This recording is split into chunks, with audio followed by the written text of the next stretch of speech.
Here are 7 functions XLOOKUP can replace in Excel, starting with VLOOKUP. Instead of using VLOOKUP, you can use an XLOOKUP to look up your value, specify your lookup range, and where you want to extract the values from.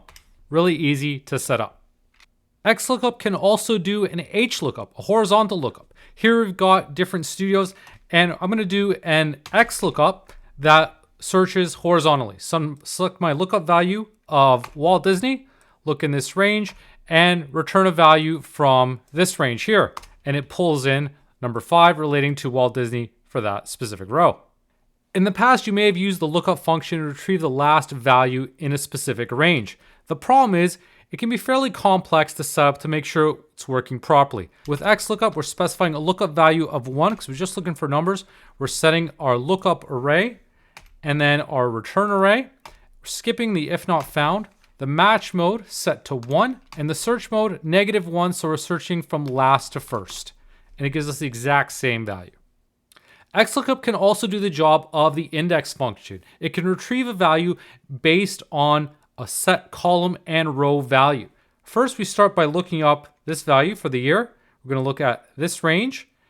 Now we're going to set another XLOOKUP function, this time to look for the header. And it's going to search horizontally.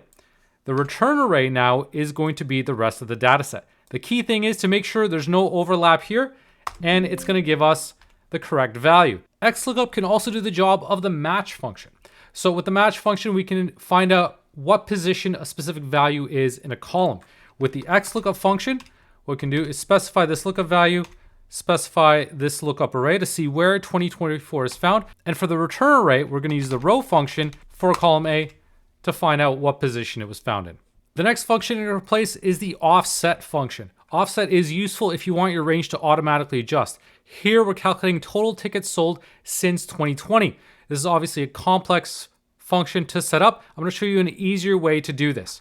I'm going to use the sum function, start with our starting point B3, and now I'm going to connect it with an XLOOKUP function that's going to look up this value within this range and return this value.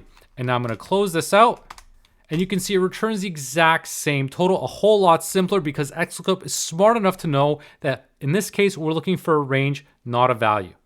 XLOOKUP can also do the job of the if-error function. With XLOOKUP, there's a space, there's an argument for an if not found argument. So I can say not found, and now it's going to return that message if the value isn't found rather than having to use an if-error function.